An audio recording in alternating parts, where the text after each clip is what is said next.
ഭാവയ്ക്ക് എന്താ പറ്റിയത്? അപ്പയുടെ മോക്ക് ചെറിയൊരു പനി, അത്രേ ഉള്ളൂ.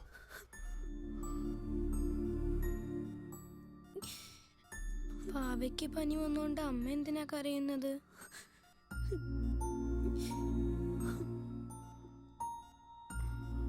മമ്മിക്ക് വാവേ അത്രക്കിഷ്ടമായതുകൊണ്ട്. ഒരു മിനിറ്റ്.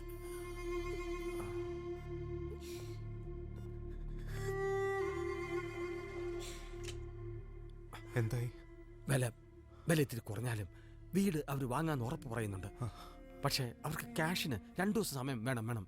2? ഇനിയിപ്പോ എന്താ ചെയ്യാ? ഡോക്ടർ എബി ജോണിനെ കണ്ട് അവസ്ഥ എന്ന് പറഞ്ഞാലോ, അദ്ദേഹം ചിലപ്പോൾ സഹായിച്ചാലോ. ഈ റിസൾട്ട് പോസിറ്റീവ് ആണെങ്കിൽ മാത്രം നമുക്ക് സർജറിയെ കുറിച്ച്. ഡോക്ടർ, ഞാൻ ICUലുള്ള മീനാക്ഷിയുടെ പറയൂ. പലതവണ ഞാൻ ഡോക്ടറെ കാണാൻ ശ്രമിച്ചിരുന്നു, പക്ഷെ പറ്റിയില്ല. കാര്യം പറഞ്ഞോളൂ. എന്റെ മോളുടെ സർജറിക്ക് വേണ്ടി അടയ്ക്കേണ്ട 7 ലക്ഷം രൂപയിൽ 5.5 ലക്ഷം രൂപ ഞാൻ അടച്ചിട്ടുണ്ട്. അതെന്റെ കഴിവിന്റെ പരമാവധിയാ. വേറെ നിവൃത്തിയില്ലാത്തോണ്ടാ. ബാക്കി ഫീസിന്റെ കാര്യത്തിൽ ഡോക്ടർ എന്നെ ഒന്ന് സഹായിക്കണം. നിങ്ങളെ മാനേജർ ബാലകൃഷ്ണനെ കണ്ടില്ലേ? കണ്ടു. അദ്ദേഹമാ പറഞ്ഞത് അടയ്ക്കേണ്ട ഫീസിന്റെ കാര്യത്തിൽ അവസാന തീരുമാനം എടുക്കേണ്ടത് ഡോക്ടറാണെന്ന്. അയാൾ അങ്ങനെ പറഞ്ഞിട്ടുണ്ടാവാം, പക്ഷേ ഈ സ്ഥാപനത്തിന് ചില പോളിസീസ് ഉണ്ട്. ഡോക്ടർ പ്ലീസ്, എന്റെ അവസ്ഥയൊന്ന് മനസ്സിലാക്കണം. ബാക്കി അടയ്ക്കേണ്ട തുക ഞാൻ 2 ദിവസത്തിനുള്ളിൽ അടയ്ക്കാം. ഷുവർ. നിങ്ങൾ ആദ്യം ക്യാഷ് അറേഞ്ച് ചെയ്യൂ. അതുവരെ കുട്ടിക്ക് ഒന്നും സംഭവിക്കില്ല. Okay doctor? See, right now I am very busy. നിങ്ങൾക്ക് നിങ്ങളുടെ കുട്ടിയുടെ ജീവൻ വലുതാണ്. അതുപോലെ എന്നെ കാത്ത് രോഗികളായ ഒരുപാട് കുട്ടികൾ ഈ ഹോസ്പിറ്റലിലുണ്ട്. നിങ്ങൾ എങ്ങനെയെങ്കിലും ക്യാഷ് അറേഞ്ച് ചെയ്യൂ, എന്നിട്ട് വരൂ.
മോളെ,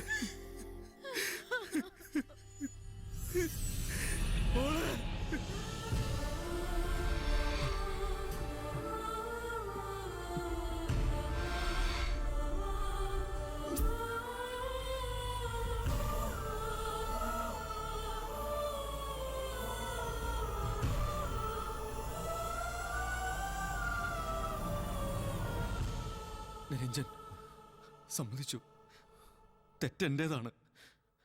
പക്ഷേ അതിന് എൻ്റെ മകളെ വെച്ച് വിലപേശുന്നതിൽ എന്താ അർത്ഥം? അവളെ നിങ്ങളോട് എന്ത് തെറ്റ് ചെയ്തു? എങ്കിലേ പകരത്തിന് പകരമാകൂ. എങ്കിലേ ആ വേദന നിങ്ങൾ അറിയൂ.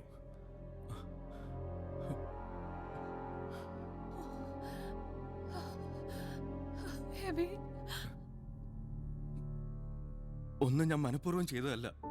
എന്റെ സ്ഥാപനത്തിന് ഒരു പോളിസി ഉണ്ട്, ഒരു എത്തിക്സ് ഉണ്ട്. എല്ലാവരും പോലെ എനിക്കും അത് ബാധകമാണ്. ചികിത്സയുടെ പേരിൽ മുഴുവൻ തുകയും മുൻകൂറായി വാങ്ങി നിങ്ങൾ നടത്തുന്ന പിടിച്ചുപറിക്കാണോ ആതുര സേവനമൊന്നും പോളിസി എന്നും എത്തിക്സ് എന്നൊക്കെ പറയുന്നത്?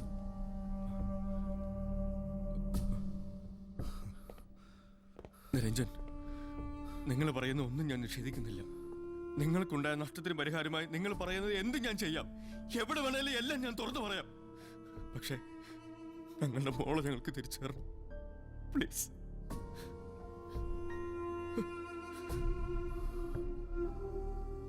തരാം.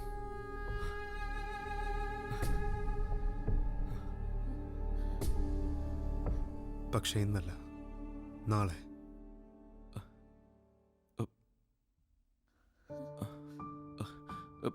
നാളെയോ? നാളെയല്ലേ നിങ്ങൾ മികച്ച ഡോക്ടർക്കുള്ള പുരസ്കാരം ഏറ്റുവാങ്ങുന്നത്? നിങ്ങൾ പങ്കെടുക്കില്ല എന്നറിയിച്ച ചടങ്ങിൽ നിങ്ങൾ പങ്കെടുക്കണം. ആ പുരസ്കാരം നിങ്ങൾ ഏറ്റുവാങ്ങണം. അവിടെ വെച്ച് നിങ്ങൾക്ക് നിങ്ങളുടെ മകളെ തിരിച്ചു കിട്ടും. പക്ഷേ ആ ചടങ്ങിൽ മറുപടി പ്രസംഗമായി നിങ്ങളൊരു വാക്ക് പോലും ഉച്ചരിക്കാൻ പാടില്ല. എന്നെപ്പോലെ നൂറുകണക്കിന് ആളുകളുടെ കണ്ണുനീർ വീണ പണം കൊണ്ട് നിങ്ങൾ നേടിയ അവാർഡ് കൊതിതീരെ കണ്ടുകൊണ്ട് കുറ്റബോധം താങ്ങാനാവാതെ നിങ്ങൾ എരിഞ്ഞൊടുങ്ങണം.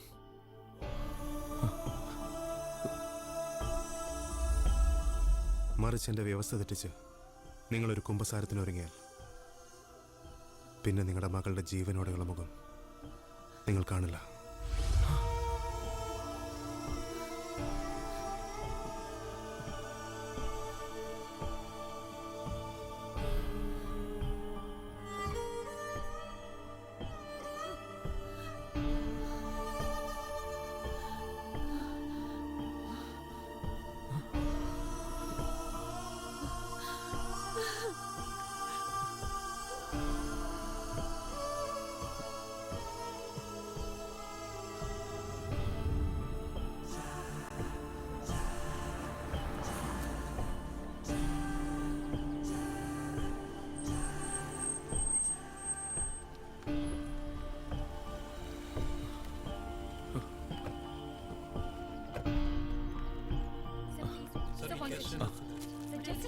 താങ്ക്സ്.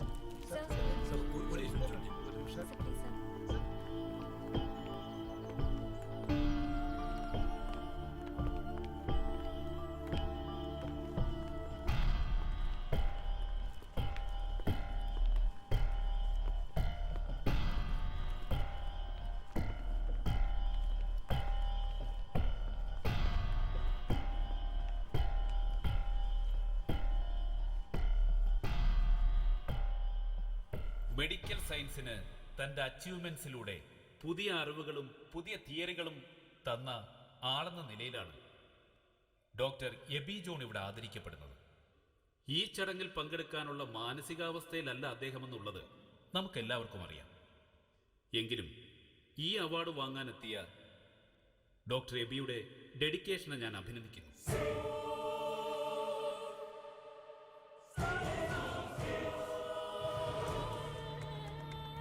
ഇനിയും ഒരുപാട് പുതിയ അറിവുകൾ അദ്ദേഹത്തിൽ നിന്ന് ലഭിക്കുമെന്ന് പ്രതീക്ഷിച്ചുകൊണ്ട് ഈ പുരസ്കാരം നൽകുന്നതിന് IMA പ്രസിഡന്റ് ഡോക്ടർ പ്രസാദ് ലക്ഷ്മണനെയും പുരസ്കാരം ഏറ്റുവാങ്ങാനായി ഡോക്ടർ എബി ജോണിനെയും ആദരപൂർവ്വം ഞാൻ ക്ഷണിക്കുന്നു.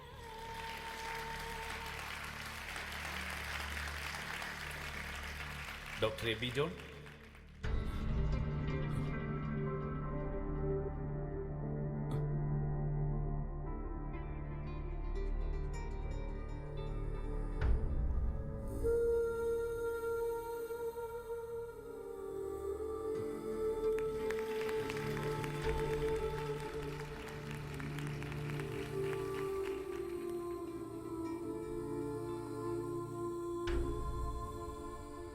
Thank you, Dr. Prasad and Ebi.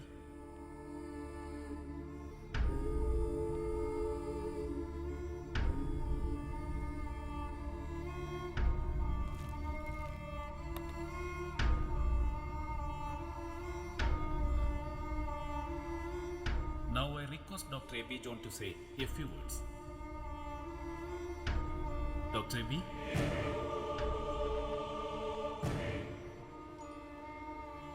Dr. Ebi John?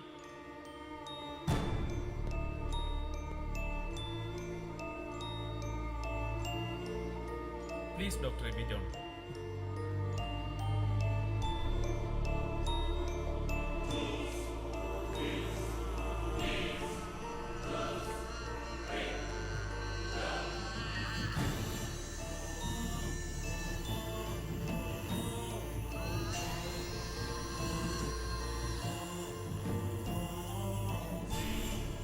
Dr. Ebi John, please.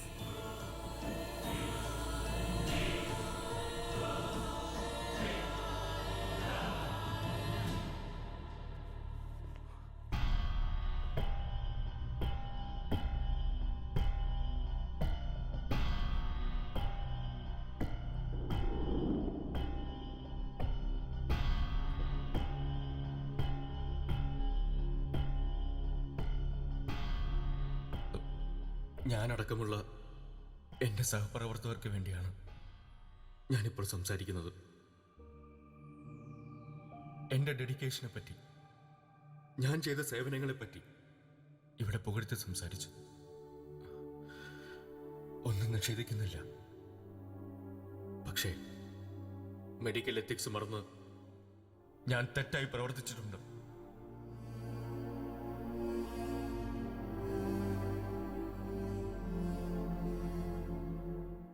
വലിയ ഹോസ്പിറ്റൽ സമുച്ചയങ്ങൾ പടുത്തുയർത്താൻ നമ്മൾ വ്യഗ്രതപ്പെടുമ്പോൾ ചികിത്സയ്ക്ക് പണമില്ലാതെ എല്ലാം വിറ്റുപറക്കുന്ന പാവങ്ങളുടെ കണ്ണുനീരും ശാപവും ഏറ്റതാണ് ഞാൻ വാങ്ങിയ ഈ അവാർഡ്.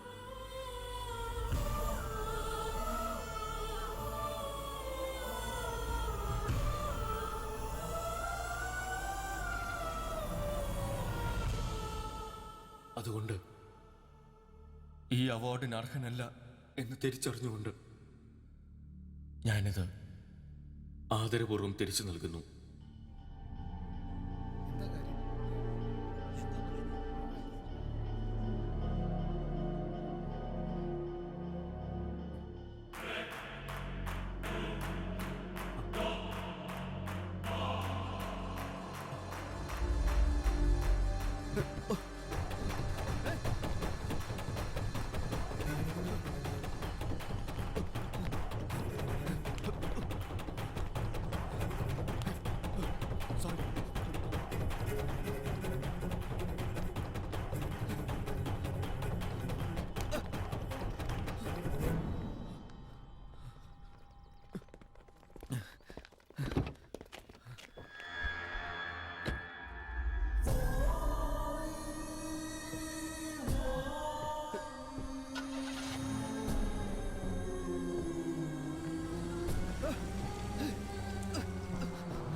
ചെയ്ത തെറ്റ് തിരിച്ചറിഞ്ഞപ്പോ ഞാൻ എന്നെ മറന്നു,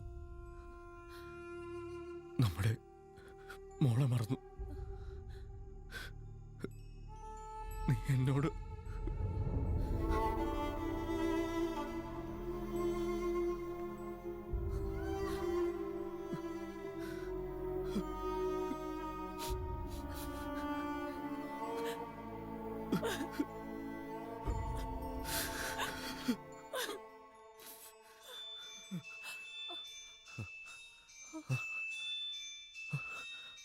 എബി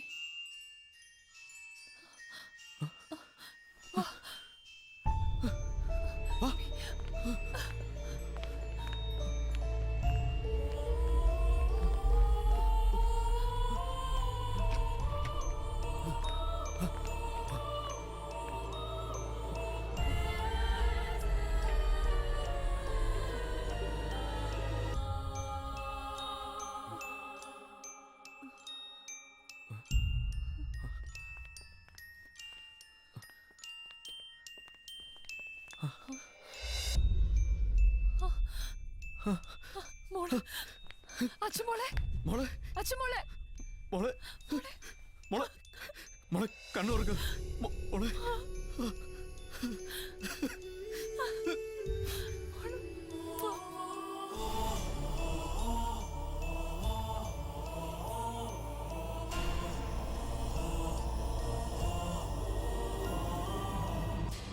ഇനി നന്മ നിറഞ്ഞ ഒരു വാർത്തയിലേക്ക്. കേരളത്തിലെ ഒരു പ്രമുഖ ചാരിറ്റബിൾ സംഘടനയായ സഹായിക്ക് പേര് വെളിപ്പെടുത്താൻ ആഗ്രഹിക്കാത്ത ഒരാൾ 3 കോടി രൂപ സംഭാവന നൽകി. സംഭാവന ചെയ്തയാളുടെ അഭ്യർത്ഥന പ്രകാരം തുക പാവപ്പെട്ട കുട്ടികളുടെ ചികിത്സാ സഹായത്തിനായി ഉപയോഗിക്കുമെന്ന് സഹായിയുടെ പ്രവർത്തകർ അറിയിച്ചു.